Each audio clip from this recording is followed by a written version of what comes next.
Oi, meu nome é Jocely e dentro desse assunto, que é se falar sobre o parto, uma gama de eventos e processos que o antecedem precisam ser descritos e entendidos até se chegar no grande final. Com isso, eu virei a destrinchar o processo da fecundação e os mecanismos envolvidos nele. Quando a mulher está no período fértil, esse processo ele é facilitado devido à variação na constituição das fibras, tornando elas mais abertas, e o muco cervical ficando também mais fluido, além de outras alterações que vêm a acontecer e facilitar tudo isso. Mas quando a gente fala de fecundação ou fertilização, o que isso quer dizer? Ele corresponde ao reconhecimento e interação entre os gametas feminino e masculino, gerando ao fim disso tudo um embrião. E para entender mais sobre esse mecanismo, a gente vem a destrinchar e conhecer as estruturas envolvidas. Na primeira imagem, venho a estar descrevendo o gameta feminino, que são produzidos nos ovários e graças a estruturas, a componentes que o formam,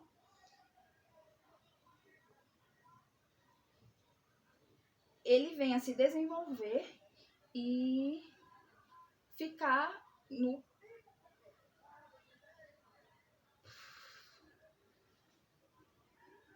favorável ao processo da fertilização. Entre esses componentes, a gente vem a citar aqui o destaque para as células foliculares da corona radiata, que não é coronavírus. Essa camada de células que envolve, formam um ambiente que favorece a maturação do gameta feminino para a posterior fertilização. Outro componente importante de destaque é a zona pelúcida, que funciona como uma barreira na qual constitui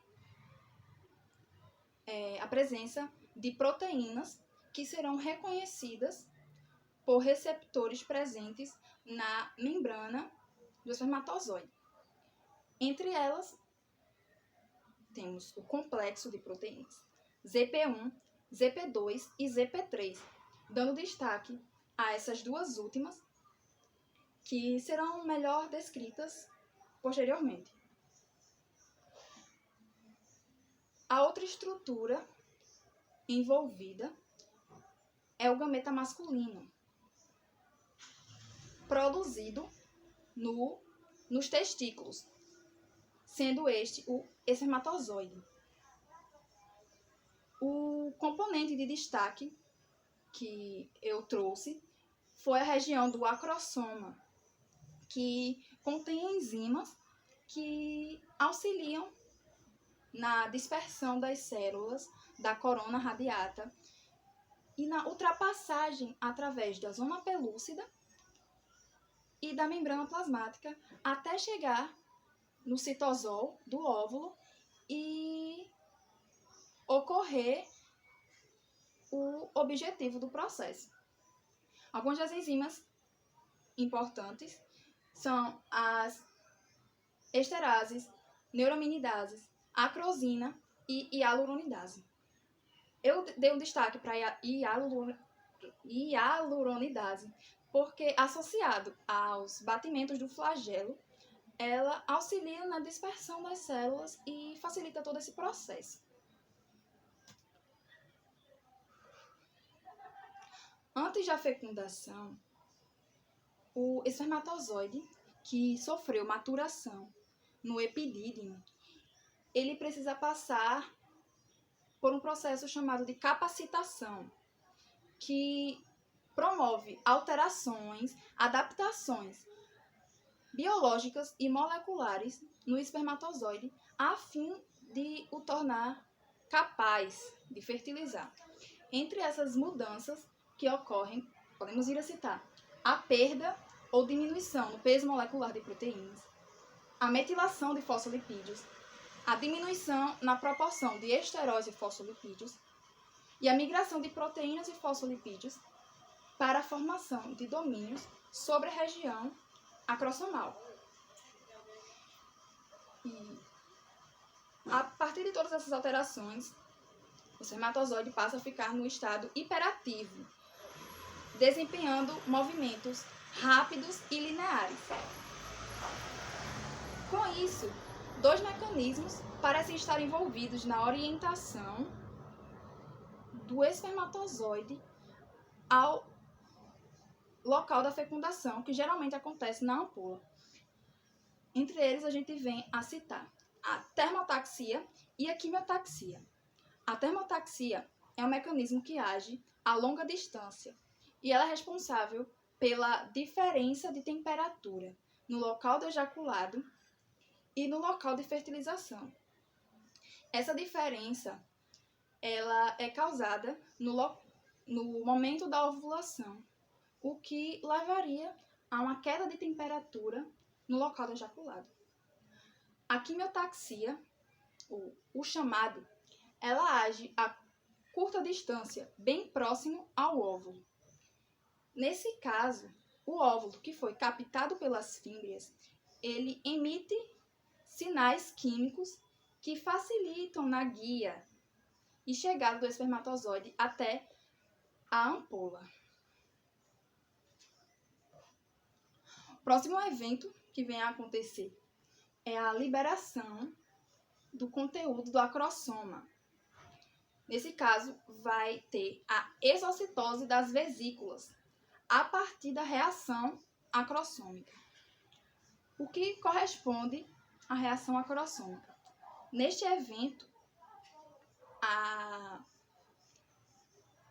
ocorrerá a fusão entre as membranas acrossomal externa e acrossomal interna, de forma a formar fenestras que venham a liberar o conteúdo enzimático para fora.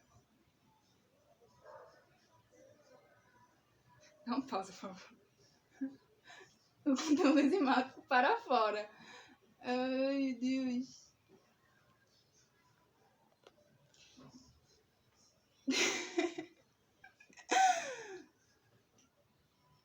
Nesta reação, a proteína ZP3 presente na zona pelúcida será reconhecida pela membrana acrossomal externa do espermatozoide, por receptores que se apresentam lá. Essa reação ela é mediada pelo influxo de íons cálcio, influxo de sódio e efluxo de prótons. O efluxo de prótons eleva o pH intracelular. Esse processo ele vem a ser facilitado pela alteração no potencial de membrana que foi causado lá na capacitação do espermatozoide. E a soma desses fatores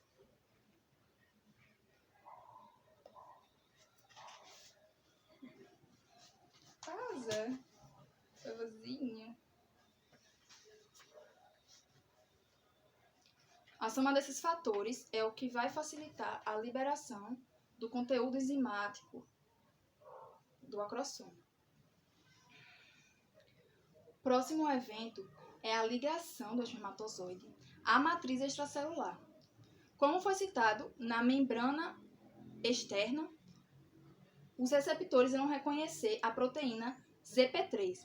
Após a passagem e reação acrossômica acontecer, essa membrana vai ser degradada e vai expor a membrana acrossomal interna. Se o sítio de ligação que mantinha o espermatozoide preso à zona pelúcida foi degradado, como é que ele se mantém naquela região? Então, na membrana interna, vão ter receptores que vão reconhecer agora a proteína ZP2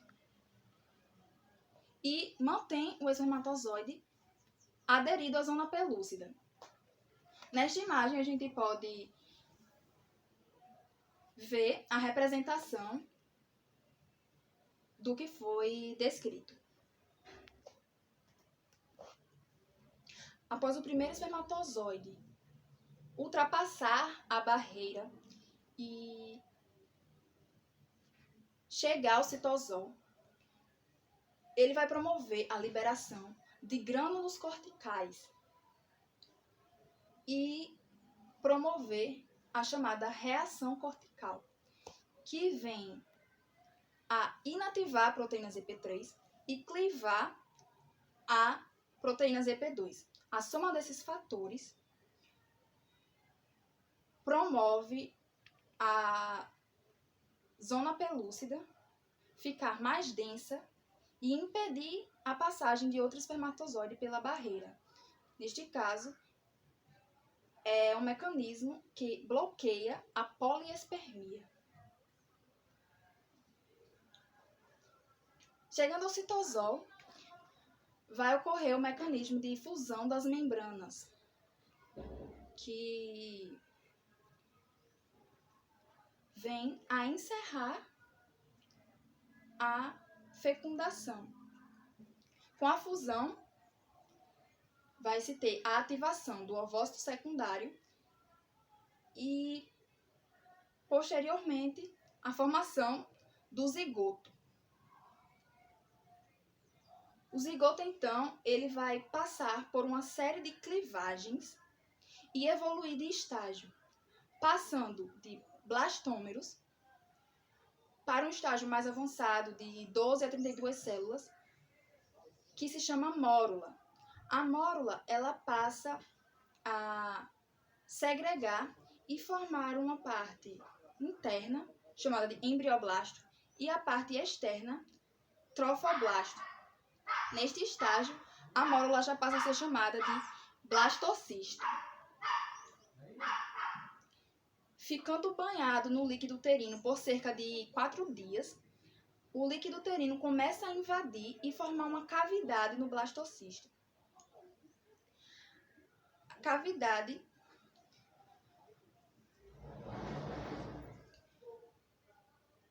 passa a se diferenciar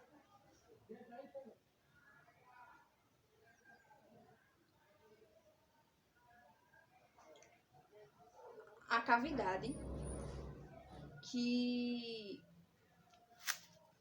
rompeu, que foi capaz de romper a zona pelúcida, permite agora um crescimento mais acelerado do blastocisto.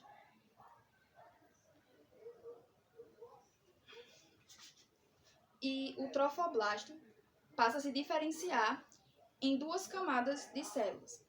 Uma mais interna, que corresponde ao citotrofoblasto, e o sincício trofoblasto é a parte mais externa. O sincício vai ser responsável por promover a implantação do zigoto na parede do endométrio. E esse processo, chamado de nidação,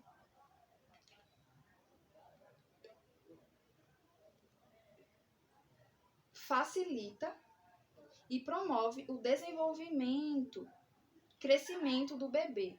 Nesse estágio, ele já começa a retirar e se nutrir também dos nutrientes da mãe. E é isso.